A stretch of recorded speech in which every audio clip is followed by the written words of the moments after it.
Bismillahirrahmanirrahim. Assalamualaikum warahmatullahi wabarakatuh.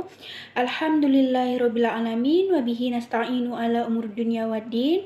Wassalatu wassalamu ala asyrofil anbiya'i wal mursalin wa ala alihi wa ashabihi ajmain. Rabbi shrahli sodari wa yassirli amri wahlul 'uqdatam min lisani yafqahul qawli. Amma ba'd. Pertama-tama, marilah kita panjatkan puja dan puji syukur kita terhadap kehadirat Allah Subhanahu wa Ta'ala, yang mana atas berkat dan rahmatnya kita dapat berkumpul di Zoom pada hari Jumat tanggal 10 Desember 2021. Dan tidak lupa pula kita berikan salawat serta salam kepada junjungan kita, yaitu Nabi besar Muhammad Sallallahu Alaihi Wasallam, yang mana atas berkat beliaulah kita dapat merasakan nikmat di masa terang benderang ini. Sebelumnya, terima kasih kepada Bapak Adi Mursalin, SEMM CPHCM, yang telah memberikan saya kesempatan untuk menyampaikan materi hari ini. Sebelum saya menyampaikan materi, izinkan saya memperkenalkan diri terlebih dahulu. Perkenalkan, nama saya Luftania Ginarantika. Saya dari kelas 3C Akuntansi Syariah. Saya berasal dari Pontianak di Jalan Ayani 2. Maksud tujuan saya masuk di Zoom Makul Islamic Marketing dan Manajemen ini ingin berpartisipasi dan ingin berkomunikasi dengan mudah saat Makul Islamik sedang berlangsung. Yang mana tema hari ini akan melanjutkan materi tentang perilaku konsumen, yaitu bagaimana faktor psikologis memengaruhi perilaku konsumen dalam membeli suatu produk. Faktor psikologis dapat mempengaruhi perilaku konsumen dalam membeli suatu produk karena faktor psikologis merupakan pembentukan karakter seseorang sehingga dia menjadi unik. Keunikan inilah yang berdampak pada pilihan-pilihannya dalam memenuhi kebutuhan.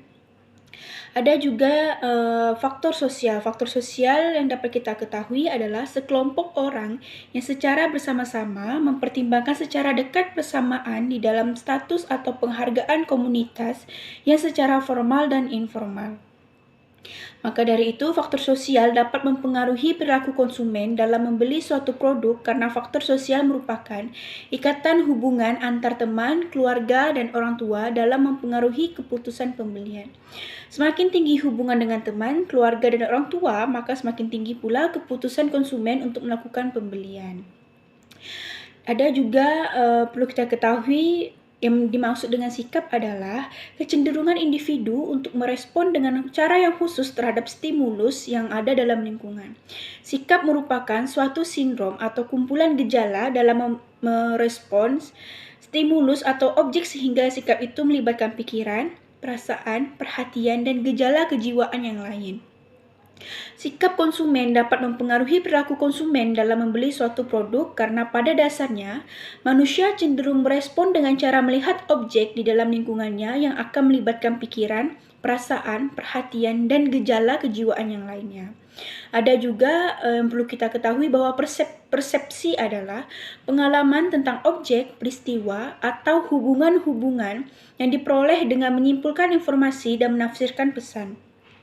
Persepsi ialah memberikan makna pada stimulus indera. Persepsi adalah proses pemahaman atau pemberian makna atas suatu informasi terhadap stimulus. Maka dari itu, persepsi dapat mempengaruhi perilaku konsumen dalam membeli suatu produk karena persepsi merupakan faktor utama di dalam faktor psikologis, di mana orang memilih, mengatur, dan menginterpretasikan informasi untuk membentuk gambaran dunia yang berarti. Informasi yang dapat diperoleh dari perilaku konsumen perlu kita ketahui yang pertama adalah keinginan konsumen untuk membeli. Dari studi ini kita bisa mendapatkan pemahaman tentang pengaruh campaign terhadap konsumen. Kita juga dapat memahami apakah campaign tersebut dapat berpengaruh terhadap keputusan pembelian atau tidak. Yang kedua, analisis campaign. Melalui studi ini kita dapat memahami respon konsumen terhadap campaign. Kamu juga bisa melakukan analisis respon konsumen terhadap brand secara keseluruhan melalui campaign yang dilakukan. Yang ketiga, analisis sentimen. Melalui studi ini, kita bisa memahami sentimen konsumen terhadap brand atau produkmu. Kita juga bisa menganalisis bagaimana hal itu berpengaruh terhadap konsumen dalam berbagai bentuk demografi. Studi ini bermanfaat untuk produk development. Hal ini dikarenakan perilaku konsumen tidak hanya meliputi penggunaan produk serta motivasi, untuk membelinya, namun juga meliputi ulasan atau feedback terhadap produk. Yang keempat, segmentasi pasar, yang mana setiap orang memiliki motivasi yang berbeda-beda ketika melakukan pembelian. Terkait dengan itu, studi ini dapat membantu kita menyusun segmentasi konsumen sesuai dengan kategori atau demografi tertentu. Hal studi ini juga dapat digunakan untuk mengembangkan produk yang sesuai dengan kategori atau demografi tertentu. Perlu kita ketahui juga bahwa segmentasi merupakan pengelompokan pasar menjadi kelompok-kelompok konsumen yang homogen, di mana tiap kelompok atau bagian dapat dipilih sebagai pasar yang tuju atau ditargetkan untuk pemasaran suatu produk. Targeting ialah tindakan menilai ketertarikan dan minat dari berbagai segmen pasar, kemudian menentukan segmen pasar mana yang akan kita jadikan sebagai target pasar. Target pasar dipahami sebagai kelompok yang dipilih oleh suatu bisnis untuk dijadikan sebagai calon pelanggan dengan melakukan penargetan dan segmentasi. Positioning adalah upaya untuk menempatkan posisi produk dalam menghadapi persaingan. Pengembangan strategi pemasaran ini bertujuan untuk mempengaruhi tentang bagaimana suatu segmen pasar tertentu menilai produk maupun jasa ketika dibandingkan dalam kompetisi pasar. Sementara dalam menentukan posisi pasar, kita harus menunjukkan bahwa produk bisa dibedakan dari kompetitornya. Dasar-dasar dalam melakukan segmentasi yang pertama adalah tahap yang pertama, menetapkan segmentasi makro, yakni pasar pemakai akhir, lokasi geografis, dan banyaknya pelanggan. Yang kedua, sikap terhadap penjual, ciri-ciri kepribadian, kualitas produk, dan pelanggan. Ada juga beberapa syarat segmentasi yang efektif. Yang pertama, dapat diukur, dapat dicapai, cukup besar atau cukup menguntungkan, dapat dibedakan, dan dapat dilaksanakan. Selanjutnya, tingkatan dalam segmentasi pasar. Yang pertama, pemasaran massal berfokus pada produksi massal, distribusi massal, dan promosi massal untuk produk yang sama dalam cara yang hampir sama ke seluruh konsumen. Yang kedua, pemasaran segmen menyadari bahwa pembeli berbeda dalam kebutuhan, persepsi, dan perilaku pembelian. Yang ketiga, pemasaran ceruk atau marketing niche berfokus pada subgrup di dalam segmen-segmen. Suatu ceruk adalah suatu grup yang didefinisikan dengan lebih sempit.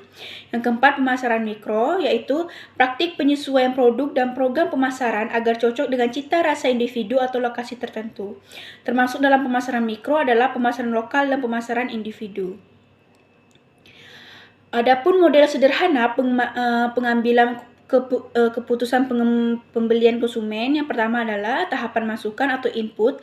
Pada tahap masukan mempengaruhi pengenalan konsumen terhadap kebutuhan dan keinginan pada suatu produk dalam usaha pemasaran yang dilakukan oleh pemasar, kualitas produk itu sendiri, harga, dan menciptakan citra merek yang baik. Kemudian pengaruh lingkungan sosial eksternal atas konsumen, keluarga, sumber informasi, dan teman-teman, dampak kumulatif dari setiap usaha pemasaran, pengaruh keluarga dan teman-teman semuanya merupakan masukan yang mungkin mempengaruhi apa yang dibeli konsumen dan bagaimana mereka menggunakan apa yang mereka beli. Yang kedua, tahap proses. Pada tahap ini memfokuskan bagaimana cara konsumen dalam mengambil keputusan yang mempengaruhi oleh faktor psikologis, yaitu motivasi, persepsi, pengetahuan, kepribadian, dan sikap. Kemudian pada tahap masukan yang mempengaruhi, yang pertama tuh pengenalan kebutuhan. Proses pembelian dimulai ketika pembeli mengenali masalah atau kebutuhan mereka. Kebutuhan tersebut dapat dicetuskan oleh rangsangan internal atau eksternal.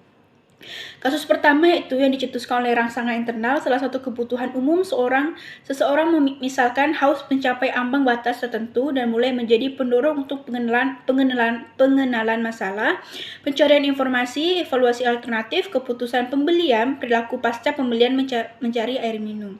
Kasus kedua, kebutuhan ditimbulkan oleh rangsangan eksternal. Seseorang bisa mengagumi mobil baru, rekan kerjanya yang memicu pemikiran tentang kemungkinan melakukan pembelian. Yang kedua, mencari informasi. Sebelum proses pembelian ini sangat berkaitan dengan informasi tentang sumber-sumber dan menilainya untuk memenuhi kebutuhan dan keinginan yang dirasakan. Melalui pengumpulan informasi, konsumen mengetahui produk-produk yang bersaing dan keistimewaan masing-masing produk tersebut. Sumber-sumber informasi konsumen terbagi menjadi beberapa kelompok, yaitu sumber pribadi, yang mana meliputi keluarga, teman, tetangga, kenalan. Yang kedua, sumber niaga yang termasuk periklanan, penjual, pameran, dan sumber pengalaman, termasuk pernah menangani, menguji, mempergunakan suatu produk. Di sini kita harus ketahui juga apa yang pengertian motif-motif pembelian menurut Bukhari. Menurut Bukhari, motif-motif keputusan pembelian yang pertama adalah primary buying motif, yaitu motif untuk membeli yang sebenarnya. Misalnya kalau wanita ini cantik akan mencari make up. Yang kedua, selective buying motif, yaitu pemilihan terhadap barang, misalnya apakah ada keuntungan bila membeli barang. Yang ketiga, patronic buying motif, ini adalah selective buying motif yang ditujukan kepada tempat atau toko tertentu. Pemilihan ini bisa ditimbul karena teman dekat, cukup persediaan barang, dan pelayanan memuaskan. Kriteria yang digunakan konsumen selama pengembalian keputusan akan tergantung pada beberapa faktor. Yang pertama adalah pengaruh situasi, yang kedua kesamaan alternatif atau alternatif pilihan, yang ketiga motivasi, yang keempat keterlibatan, yang kelima pengetahuan. Ada juga 4 sudut pandang dalam menganalisis pengambilan keputusan konsumen. Yang pertama, sudut pandang ekonomis, konsumen sebagai orang yang membuat keputusan secara rasional, yang mengetahui semua alternatif produk yang tersedia dan harus mampu membuat peringkat dari setiap alternatif yang ditentukan, dipertimbangkan dari kegunaan dan kerugiannya, serta harus dapat mengidentifikasikan satu alternatif yang terbaik, disebut economic man. Yang kedua, sudut pandang kognitif, konsumen sebagai cognitive man atau sebagai problem solver. Konsumen merupakan pengolah informasi yang selalu mencari dan mengevaluasi informasi tentang produk dan gerai. Pengolahan informasi selalu berujung pada pembentukan pilihan, terjadi inisiatif untuk membeli atau menolak produk. Cognitive man berdiri di antara economic man dan passive man. Seringkali cognitive man punya pola respon terhadap informasi yang berlebihan dan seringkali mengambil jalan pintas untuk memenuhi pengambilan keputusannya pada keputusan yang memuaskan. Yang ketiga, sudut pandang emosional, menekankan emosi sebagai pendorong utama sehingga konsumen membeli suatu produk. Favoritisme, buktinya seseorang berusaha mendapatkan produk favoritnya apapun yang terjadi. Benda-benda yang menimbulkan kenangan juga dibeli berdasarkan emosi. Anggapan emosional man itu tidak rasional adalah tidak benar. Mendapatkan produk yang membuat perasaannya lebih baik merupakan keputusan yang rasional. Yang keempat, kriteria evaluasi yang berisi dimensi atau atribut tertentu yang digunakan dalam menilai alternatif pilihan. Kriteria alternatif dapat muncul dalam berbagai bentuk, misalnya dalam membeli mobil, seorang konsumen mungkin mempertimbangkan kriteria, keselamatan, kenyamanan, harga, merek, negara asal, dan juga aspek hedonik seperti gengsi, kebahagiaan, kesenangan, dan sebagainya. Menurut Kotler, ada beberapa tahap dalam mengambil suatu keputusan untuk melakukan pembelian. Yang pertama, analisis atau pengenalan kebutuhan. Yang kedua, pencarian informasi. Yang ketiga, evaluasi alternatif. Yang keempat, keputusan membeli, yaitu dalam tahap evaluasi konsumen memberi tingkatan merek dan menimbulkan niat untuk membeli. Setelah membaca modul perilaku konsumen, teori yang dapat saya pelajari dari yang di atas, saya dapat mengetahui pengertian teori perilaku konsumen dan juga memahami motivasi dan perilaku seorang sebagai konsumen, serta manfaat perilaku konsumen dan peran membantu konsumen dalam memilih komoditas dengan benar, terhindar dari penipuan, serta menjadi konsumen yang bijaksana. Paham dengan model sederhana pengembalian keputusan perilaku konsumen. Teori-teori yang saya dapat dari membaca modul ini adalah studi mempelajari tentang tindakan seseorang terhadap sebuah produk, jasa, brand, atau perusahaan. Proses pengambilan kebutuhan untuk menghabiskan uang, waktu, dan tenaga seorang pelanggan juga menjadi bagian dari studi tersebut. Ada juga tafsir-tafsir ayat konsumsi dan implementasinya terhadap pengembangan ekonomi Islam. Yang pertama, anjuran untuk tidak berlebih-lebihan dalam berkonsumsi. Dalam hal ini Allah berfirman, yang artinya, hai anak Adam, pakailah pakaianmu yang indah di setiap memasuki masjid. Makan dan minumlah dan janganlah berlebih-lebihan. Sesungguhnya Allah tidak menyukai orang-orang yang berlebihan. Terdapat dalam Quran surah Al-A'raf ayat 31. Yang kedua, anjuran mengkonsumsi yang baik dan halal. Allah berfirman, hai sekalian manusia, makanlah yang halal lagi baik dari apa yang terdapat di bumi. Dan janganlah kamu mengikuti langkah-langkah syaitan, karena sesungguhnya syaitan itu adalah musuh yang nyata bagimu. Terdapat dalam Quran surah Al-Baqarah 168. Allah menjelaskan bahwa Dia Maha memberi rezeki kepada seluruh makhluknya. Dia menganugerahkan kepada mereka kebolehan memakan makanan yang halal lagi baik, serta melarang mereka memakan makanan yang diharamkan kepadanya. Allah menyuruh juga hambanya yang beriman memakan yang baik-baik dari rezeki yang telah dianugerahkan kepada mereka. Oleh karena itu, hendaklah mereka bersyukur kepadanya jika mereka mengaku sebagai hambanya. Memakan makanan halal merupakan sarana untuk diterimanya doa dan ibadah. Baiklah teman-teman, mungkin itu saja yang dapat saya jelaskan dan saya paparkan. Kurang lebihnya mohon maaf. Ihdinas siratal mustaqim, wabillahi taufiq wal hidayah. Wassalamualaikum warahmatullahi wabarakatuh.